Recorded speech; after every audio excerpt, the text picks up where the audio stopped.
ஹalleluya good morning.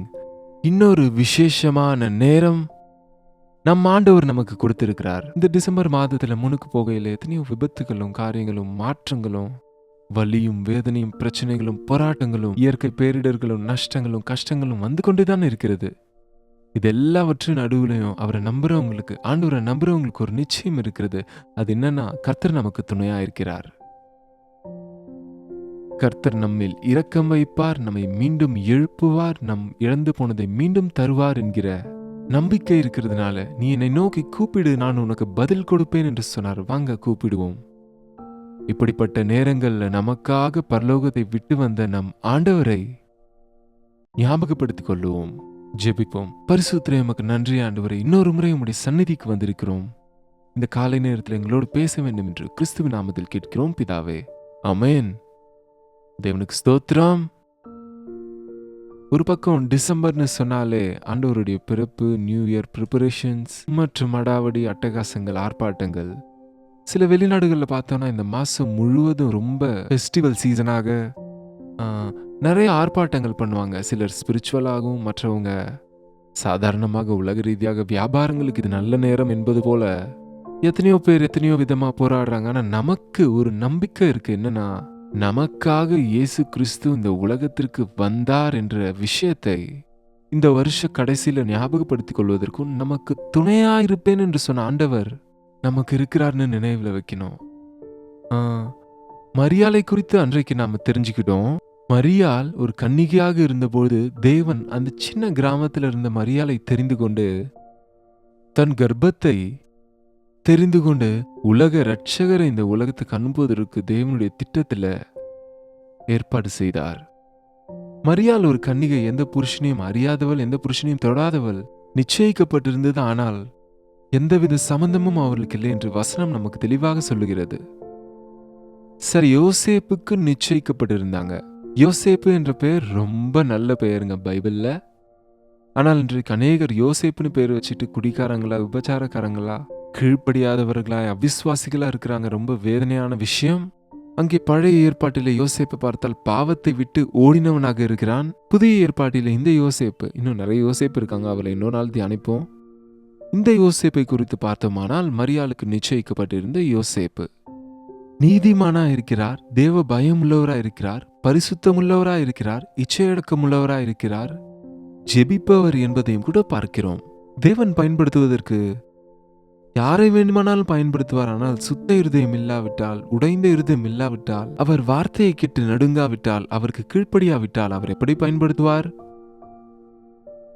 யோசேப்பை குறித்து மத்தேயின் சுவிசேஷத்துல கொஞ்சம் பார்ப்போம் பாருங்க. யோசேப்பை பற்றி மத்தேயின் சுவிசேஷம் 1ஆம் அதிகாரம் 18ஆம் வசனத்திலிருந்து வாசிக்கிறேன். இயேசு கிறிஸ்துவினுடைய ஜனனத்தின் விவரமாவது, அவருடைய தாயாகிய மரியாள் யோசேப்புக்கு நியமிக்கப்பட்டு இருக்கையில் அவர்கள் கூடி வரும் முன்னே அவள் பரிசுத்த ஆவியினாலே கர்ப்பவதியானாள் என்று காணப்பட்டது. அவள் புருஷனாகிய யோசேப்பு நீதிமானாயிருந்து அவளை அவமானப்படுத்த மனதில்லாமல் ரகசியமாய் அவளை தள்ளிவிட யோசனையாயிருந்தான். ஒரு விஷயத்தை இங்கு பார்க்கிறோம். யோசேப்பு நீதிமானாயிருந்தான். வாவ்! நீதியுள்ளவன், நியாயத்தை பின்பற்றுகிறவன், நீதிமானாயிருந்தான். ஆகையால் அவளை அவன் சேரவில்லை என்று, அவள் கர்ப்பவதியாக இருப்பது என்பது அந்த கர்ப்பத்துக்கு காரணம் தான் இல்லை என்று, அவள் கன்னிகையாக இருக்கும்போதே கர்ப்பவதி ஆனாள் என்று எல்லாரும் சொன்ன வார்த்தைகளை அவன் கேட்டபொழுது அவனுக்கு தெளிவாக புரிந்தது, இது அவனாலே ஏற்பட்டது அல்ல. சரி, இது தேவனாலே என்பது அது உண்மைதானா என்ற ஒரு யோசனையில் இருந்தான். ஆகவே கர்ப்பவதியாய் இருப்பவளை திருமணம் செய்வதென்பது அங்கே அந்த சட்டத்தின்படி முடியாத காரியமா இருந்தது. அப்படிப்பட்டவர்களை வெளியே கொண்டு வந்து அவர்களை அவமானப்படுத்தினால், சொன்னேன் இல்லையா, அவர்களை ஊருக்கு வெளியே கொண்டு போய் அவர்கள் முகத்திலே துப்பி கற்களால் அடித்து அப்படிப்பட்டவங்களை கொல்ல வேண்டும். யோசேப்பு அப்படியாக அவளை அவமானப்படுத்துவதற்கு விரும்பவில்லை.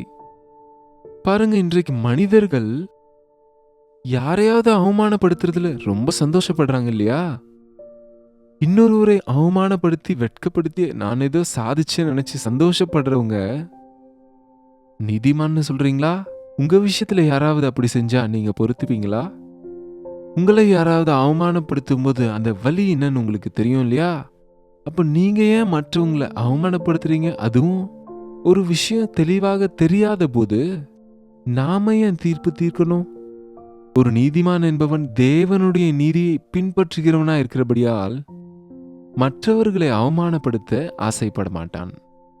ஆகையால் யோசேப்பு இங்கே மரியாளை அவமானப்படுத்துவதற்கு மனதில்லாமல் ரகசியமாய் அவளை தள்ளிவிடும்படிக்கு யோசித்தான். அவளை ரகசியமாய் விட்டுவிட வேண்டும் என்று யோசித்தாராம். ஏன் தள்ளிவிடணும் என்று நினைக்கிறார்? போகட்டும், எப்படியோ அவங்க கர்ப்பவதி ஆனாங்க, என்ன ஆனா எனக்கு என்ன இருக்கு என்று அவளை சேர்த்துக் கொள்வதற்கு நீதி தடை செய்கிறது. பாருங்க, தேவனுடைய அன்பு எவ்வளவு பெருசுன்னா நீதியை நேசிக்கிறது, ஆனால் அநீதியை அருவருக்கிறது. தேவன் ஆதாம் ஏவாள் பாவம் செய்த பொழுது சரி போகட்டும், பாவம் செஞ்சிட்டீங்க, இங்கே இருங்க என்று சொல்லியிருக்கலாம் இல்லையா? நீதிமானாகிய தேவன் பாவத்திற்கு தீர்ப்பு தீர்க்காமல் அதன் விளைவுகளை சந்திக்காமல் போவதில்லை என்று விட்டுவிடுவார். அப்ப அவங்க அன்னைக்கே மரிச்சு போயிருக்கணும். தேவனுடைய வார்த்தையின்படி நியாயமாக ஆதாம் ஏவாள் அந்த பழத்தை சாப்பிடும் நாளிலே சாவீர்கள் என்று சொன்னபோது அவர்கள் செத்திருக்க வேண்டும். ஆனால் தேவன் அப்படி செய்யவில்லை. ஏன்னா அன்பு தடையா வந்தது. அவர்களை வைத்துக் கொள்ள முடியவில்லை ஏதேன் தோட்டத்தில். ஏன்னா நீதியும் பரிசுத்தமும் தடையா வந்தது.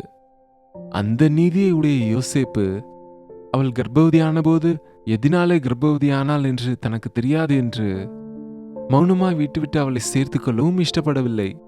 அதே நேரத்தில் அவங்கள அவமானப்படுத்தி மரணிப்பதற்கு விடுவதற்கும் இஷ்டப்படவில்லை.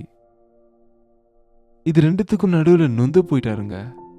அநேக நேரம் நாம கூட சில விஷயங்கள்ல இப்படிப்பட்ட சூழ்நிலைகளை எதிர்கொள்வோம். முக்கியமா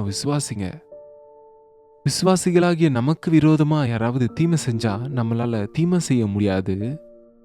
அதே நேரத்தில் அதை பொறுத்து கொண்டு சும்மா இருக்க முடியாது. சும்மா இருக்க முடியாம அவங்களை திரும்பி திட்ட முடியாம அவர்களுக்கு துரோகம் செய்ய முடியாம நம்முடைய ஆழ் மனதுல கஷ்டப்பட்டுட்டு இருப்போங்க. உங்கள எத்தனை பேருக்கு இப்படிப்பட்ட சூழ்நிலை இருக்குன்னு எனக்கு தெரியாது. மற்றவங்களுடைய காரியங்களை வெளியே கொண்டு வருவதற்கு எந்த விதத்திலையும் இஷ்டப்படுறவங்க தேவனுடைய பிள்ளை இல்லைங்க. மற்றவர்களுடைய ரகசியத்தை ஏன் கிளறீங்க? ஏன் அவங்களுடைய செல்போனை கிளறீங்க? ஏன் மற்றவங்க தனிப்பட்ட விஷயத்துல தலையிடுறீங்க? ஏன் உங்களுக்கு தெரியாத விஷயங்களை பற்றி அவங்களையும் இவங்களையும் கேட்டு ஏதேதோ கற்பனை கதைகளை ஏன் பிணைக்கிறீங்க? உங்களுக்கு நீங்களே தீர்ப்பு தீர்க்கிறீங்க. ரொம்ப பயங்கரவங்க. நியாயம் தீர்ப்பது என் வேலைன்னு சொன்னார் ஆண்டவர். யோசேப்பை பார்த்து நாம் கற்றுக்கொள்வோம். அது உன் மனைவியா இருந்தாலும் கணவரா இருந்தாலும் சரி, அவங்க ரகசியங்களெல்லாம் நீங்க தெரிஞ்சுக்கணும்னு அவசியம் இல்லை. ஒருவருக்கொருவர் நம்பணும். நம்பிக்கையின் மேலதான் குடும்பம் கட்டப்படுமே தவிர நீங்க அத்தாட்சிகளை தேடினா எந்த குடும்பமும் கட்டப்படாது.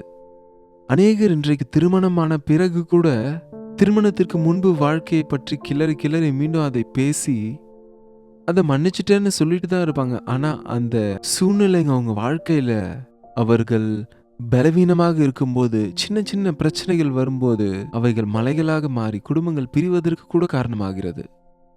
ஞாபகம் வச்சுக்கோங்க, இயேசு ஆண்டவர் மன்னித்த பாவங்களை மீண்டும் நீங்க கூட ஞாபகம் வச்சுக்க வேண்டிய அவசியம் இல்லை. கிறிஸ்துவின் ரத்தத்துல கழுவப்படாம திருமண வாழ்க்கையிலும் பிரவேசிக்க வேண்டாம். கிறிஸ்துவின் ரத்தத்துல கழுவப்படாம தேவனுடைய ஊழியத்தை செய்யறன்னு முன்னுக்கு வர வேண்டாம். கிறிஸ்துவின் ரத்தத்துல கழுவப்படாதவன் கிறிஸ்தவனும் அல்ல, அவன் தேவனுக்கு சம்பந்தப்பட்டவனும் அல்ல. நாம் முழுவதும் பாவிகளாக இருந்தபோது நம்மை ஆண்டவர் அவர் கழுவி நம்மை சுத்திகரித்து நீதிமான்களாக மாற்றினார். ஆகவே கிறிஸ்துவில் இருக்கிறவன் புதிய சிருஷ்டியாக வாழ வேண்டும். யோசேப்பு தன் வாழ்க்கையிலே மரியாளை அவமானப்படுத்துவதற்கு நினைக்கவில்லை. அவர்களை சேர்த்து கொள்ளவும் ஆயத்தப்படவில்லை. இந்த இரண்டின் நடுவிலும் அவன் உள்ளே சோர்ந்து போயிருக்கிறான். 20வது வசனத்தை வாசித்தால், அவன் இந்த செய்திகளை பற்றி ஆலோசித்துக் கொண்டு இருக்கையில் மனிதனுடைய ஆலோசனைகள் எல்லாம் தீங்கானது தாங்க. ஒரு விசுவாசியின் ஆலோசனைகளை எல்லாம் ஜபமாக மாற்ற வேண்டும். நமக்கு வருகிற ஆலோசனைகளை எல்லாம் ஜபமாக மாற்றினால் அது ஃபில்டர் ஆகிவிடும். எது சரியான ஆலோசனை, எது தவறான அபிப்பிராயம், தவறான ஆலோசனை, தவறான யோசனை, எது கட்டுக்கதை, எது நிஜம் என்று தெரியும். நீங்கள் அப்படி குழம்பி இருக்கிற விஷயங்கள் ஏதாவது இருந்தால் தேவனிடத்தில் அதை விட்டு விடுங்க. அதை நீங்க தேவனிடத்துல சொல்லிக்கொள்ளுங்க. இதான் ஆண்டவரே சூழ்நிலை, இதில் நான் என்ன செய்ய வேண்டும், இப்படிப்பட்ட சூழ்நிலைகளில் நான் எப்படி நடந்து கொள்ள வேண்டும், எனக்கு புரிய மாட்டேங்குது, எது உண்மை, எது பொய், எது எது என்று தெரிவிக்கும்படி கேட்டால் எல்லாவற்றையும் அறிந்த ஆண்டவர் அவருடைய திட்டங்களையும் அவருடைய சித்தத்தையும், எது நீச்சமானது எது கனமானது என்று அறிகிற சூழ்நிலையை அதை கொடுப்பார் நமக்கு ஜெபத்திலே. எதற்கு எனக்கு இந்த நஷ்டம் வந்தது, ஏன் இந்த நேரத்தில் ஆண்டவர் என்னை கைவிட்டார் என்று அநேக கொஸ்டின்ஸோடு இன்றைக்கு நாம ஆண்டவருடைய சந்நிதி கொண்டு வந்து ஆண்டவருடைய பிரசன்னத்தில் உபவாசம் இருந்து ஜெபிப்போம்.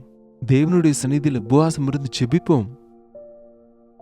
யோசேப்புக்கு அன்றைக்கு பிரேயர் மீட்டிங்ஸும் சர்ச்சஸும் இல்லை இல்லையா? ஆகையால் அவன் ஆலோசனை செய்து அந்த ராம் முழுவதும் அவன் ஆலோசனைகளோடு அதே தேவனுடைய சித்தத்தை தெரிந்து கொள்ள வேண்டும் என்ற ஆசையோடு அவள் படுத்து கொண்டிருக்கும் போது இதோ தேவனுடைய தூதன் சொப்பனத்திலே அவனுக்கு காணப்பட்டு, அன்றைக்கு சொப்பனங்களின் நிமித்தம் தேவன் பேசிக் கொண்டிருப்பார். இன்றைக்கு கூட பேசுவாங்க. பைபிள் தெரிந்திருக்கிற உங்களோட அல்ல, எல்லாம் தெரிந்தவருக்கு ஒன்றும் தேவையில்லை. அந்நாட்களில சொப்பனங்களின் மூலம் தேவன் ராஜாக்கள் இடத்துல பேசுவார். எஸ், தேவன் நம்மோடு பேசுவார். ஆனால் நமக்கு வருகிற சொப்பனங்கள் எல்லாம் தேவனிடத்திலிருந்து வரல. நம் விஸ்தாரமான ஆலோசனைகள்னால் நமக்கு சில நேரம் அதே கனவு வரலாம். ஆனால் தேவன் சொப்பனங்களின் மூலம், தரிசனங்களின் மூலம் இப்பொழுதும் தேவன் நிரூபிக்கக்கூடியவராய் இருக்கிறார் என்பதை நாம் உணரலாம். தேவனின் குரலை கேட்டார். தாவீதின் குமாரனாகிய யோசேப்பு பெயரை வைத்து அழைத்து, உன் மனைவியாகிய மரியாளை சேர்த்துக் கொள்வதற்கு பயப்படாதே. அவள் கர்ப்பம் தரித்தது, அது பரிசுத்த ஆவியினாலே நடந்தது. அவள் ஒரு குமாரனை பெறுவாள். அவன் இந்த உலகத்தையும் இந்த உலகத்தின் பாவங்களையும் அவரே மன்னிக்கிறவரா இருக்கிறதுனால அவருக்கு இயேசு என்று பெயரிடுவாயாக. தெளிவாக அவர் எந்த விஷயத்தை ஆலோசனை செய்கிறாரோ அந்த விஷயத்தை பற்றி தேவன் தெளிவை கட்டளையிட்டார். யோசேப்பே, பயப்படாதே, மரியாளை சேர்த்துக் கொள்வதற்கு தயங்காதே. அவள் அப்படி கர்ப்பவதியானது, அது பரிசுத்த ஆவியினாலே தேவனாலே ஆனது.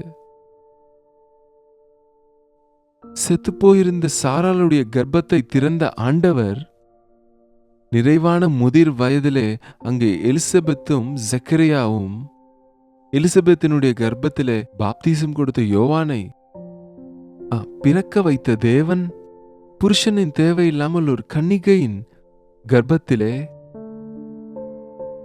உற்பத்தி செய்யக்கூடிய சக்தியுள்ளவர் நம் ஆண்டவர் என்பதை அறியணும். இங்க எவ்வளவு நேரம் சரீர சம்பந்தப்பட்ட விஷயங்களை ஆலோசிக்கிறாங்களே தவிர ஸ்பிரிச்சுவலாக நாம் ஆலோசித்தால் இயேசு கிறிஸ்துவனுடைய பிறப்பில் இருக்கிற விசேஷமான காரியம் என்னன்னா, நாம் புருஷனுடைய வித்தினால பிறந்தவங்க. கிறிஸ்து புருஷனின் அவசியம் இல்லாமல் அவர் பரிசுத்த ஆவியானவரின் தாக்கத்தோடு பரிசுத்தனாக பிறந்தார். ஆதாம் ஏவாள் சாப்பிட வேண்டாம் என்று சொன்ன பழத்தை சாப்பிட்ட போது ஆண்டவர் சொன்னார், உன் சந்ததிக்கும் ஸ்திரீயின் சந்ததிக்கும் விரோதத்தை உண்டாக்குவேன். ஒரு பெண்ணின் வாரிசு என்றால் என்ன? நம்ம எல்லாரும் ஒரு ஆணின் வாரிசு தான். ஒரு பெண்ணின் வாரிசு என்பது ஆண்டவராக இயேசு கிறிஸ்து மட்டும்தான் ஒரு ஆணினுடைய துணை இல்லாமல் இந்த உலகத்தில் பிறந்தார். கிறிஸ்மஸ் வேண்டாம், அது இது பண்டிகை என்று சொல்வதை விட இந்த நேரத்தில் பரிசுத்த ஆவியானவர் நமக்கு உணர்த்துகிற அநேக சத்தியங்கள் உண்டு. அந்த விஷயங்களை ஞாபகப்படுத்தி கொண்டால் நாம் பாக்கியவான்களா இருப்போம். யோசேப்புக்கு அந்த வார்த்தை சொன்ன பொழுது மறு உத்தரவு கொடாமல் கீழ்ப்படிந்தாருங்க. பதில் கொடுக்காமல் கீழ்ப்படிந்தார். 24ஆம் வசனம். யோசேப்பு தூங்கி எழுந்த பின்பு ஆண்டவரின் தூதன் தனக்கு கட்டளையிட்டபடியெல்லாம் செய்து தன் மனைவியை சேர்த்து கொண்டு அவள் அந்த பிள்ளையை பிறக்கும் வரைக்கும் அவளிடத்தில் சேராதிருந்தான். தூங்கி எழுந்த உடனே ஆண்டவர் சொன்னபடி அவளை சேர்த்து கொண்டு ஊரெல்லாம் யார் என்ன நினைத்தாலும் என்ன நடந்தாலும் சரி, தேவனுடைய வார்த்தையை நம்பி ரிஸ்க் எடுத்து ஒரு அவமானத்தையும் நிந்தையும் பொறுக்க வேண்டி வந்தாலும் மரியாளை சேர்த்து கொண்டு, அது மட்டுமல்ல, அவள் அந்த பிள்ளையை பெற்றெடுக்கும் வரைக்கும் கூட அவளை அறியாதிருந்தான். அவளோடு அவளோட சரீர சம்பந்தமான ஆ, ஆ, சரீரத்தின் காரியங்களுக்கு இடங்கொடாமல் அவள் விஷயமாய் ஒரு சகோதரியை போல உலக இரட்சகரின் தாயாக அவளை சுமந்து சேர்ந்து கொண்டு புரிந்து கொண்டு அவளை பார்த்து கொண்டான். திருமணம் ஆன பிறகு கூட இன்றைக்கு உலக ஆசைகளையும் சரீர ஆசைகளையும் கட்டுப்படுத்த முடியாமல் எத்தனையோ பேர் திருமணத்துக்கு முன்பே இஷ்டம் போல வாழ்றாங்க. யோசேப்புக்கு திருமணம் ஆன பிறகு கூட மரியாளை தொடும் பொழுது சரீர விதமான மனசு இல்லாமல் இச்சையடக்கம் என்னும் கனியை கொடுத்து அவள் அந்த குமாரனை பெருமளவும் அவளை அறியாதிருந்தான். யோசேப்பு அந்த குமாரனுக்கு இயேசு என்று பெயரிட்டார். ஹல்லேலூயா. கிறிஸ்துமஸ் சந்தர்ப்பமாக தூதர்கள், மெய்ப்பர்கள், இன்னும் அநேகரை பார்க்கலாம். ஆனால் இங்கே முக்கியமானவர்களான மரியாள் ஆண்டவருடைய அடிமை, அவருடைய சித்தத்தின்படி ஆக கடவுது என்று சொன்னபோது அவளை பயன்படுத்தினார். யோசேப்பு தேவனுடைய வார்த்தையை கேட்டு நம்பி தேவன் கொடுத்த கட்டளையின்படி அவளை சேர்த்து கொண்டு அவளை பராமரித்து அவங்கள பெத்லஹேமுக்கு குடிமதிப்பு எழுத வேண்டும் என்று அவர்கள் பெத்லஹேமுக்கு சென்றபோது அவன் அவளை பார்த்து கொண்டு குமாரனை பெற்றபோது தேவதூதன் சொன்னது போல இயேசு என்று பெயரிட்டான். ஏனெனில் அவர் தமது ஜனங்களின் பாவங்களை நீக்கி ரட்சிப்பார், ஆகையால் அவருக்கு இயேசு என்று பெயரிடுவாயாக. நம் ஆண்டவராக இயேசு கிறிஸ்து இந்த உலகத்துக்கு வந்தது நம்மை பாவத்திலிருந்து நம்மை விடுவிக்கவும் நம்மை ரட்சிக்கவும். ஜெபிப்போம். பரிசுத்தரே, உமக்கு நன்றி ஆண்டவரே. உலக இரட்சகராக இந்த உலகத்துக்கு வந்து பாவ விமோச்சகராக கல்வாரி சிலுவையில் எங்களுக்காக ஜீவனை கொடுத்து பாவிகளாகி எங்களை பரிசுத்தவான்களாய் மாற்றி உம் ராஜ்யத்தின் வாரிசுகளாய் மாறுவதற்கு நீர் செய்த தியாகத்தின் நிமித்தம் சிங்காசனத்தை விட்டு நீர் ஆண்டவரே சாமானியனாக இரத்த மாம்சத்திலே பங்குள்ளவராய் நீர் எங்களுக்காக நீர் பெத்லஹேம் கிராமத்தில் பிறந்த விதத்தை குறித்து நாங்கள் தியானித்துக் கொண்டிருக்கையிலே இன்னும் அதிக நன்றியோட உடைந்த இருதயத்தோட இன்றைக்கு ஆண்டவரே எங்களுடைய கர்ப்பங்களை அல்ல, எங்கள் இருதயங்களை நீங்க தெரிந்து கொண்டிருக்கிறதுனால எங்க இதயத்துல நீங்க பிறங்க நீரே எங்கள் இரட்சகர் என்று எல்லா பாவங்களையும் நீக்கி எங்களை விடுவிப்பீர் என்று எல்லா ஜனங்களுக்கும் சொல்லும்படிக்கு எங்களை பயன்படுத்த வேண்டும் என்று கிறிஸ்துவின் நாமத்தில் கேட்கிறோம் பிதாவே. ஆமென். பிதாவாகிய தேவனுடைய அன்பும் குமாரனாகிய கிறிஸ்துவின் கிருபையும் பரிசுத்த ஆவியானவரின் அந்யோன்யமும் ஐக்கியமும் கூடி வந்திருக்கிற நம் அனைவருக்கும் இப்பொழுதும் சதா காலமும் துணையா இருப்பதாக. ஆமென். தேவனுக்கு ஸ்தோத்திரம். உங்கள் ஜெப விண்ணப்பங்களை 8939801234 என்ற நம்பருக்கு ஒரு டெக்ஸ்ட் அல்லது வாய்ஸ் மெசேஜ் மூலம் அனுப்புங்க. உங்கள் பட்சத்தில் நாங்கள் ஜெபிக்கிறோம், நீங்களும் ஜெபிங்க. நிச்சயமாக தேவன் அற்புதமான காரியங்களை செய்வார். நாளை இதே நேரம் அனுதின தியானம் என்னும் இந்த நிகழ்ச்சியில மீண்டும் உங்களை சந்திக்கிறேன். கர்த்தருடைய வசனத்தை கேட்க ஆவலா வாங்க. அதுவரை கர்த்தருடைய கிருபை உங்களுக்கு துணையா இருப்பதாக.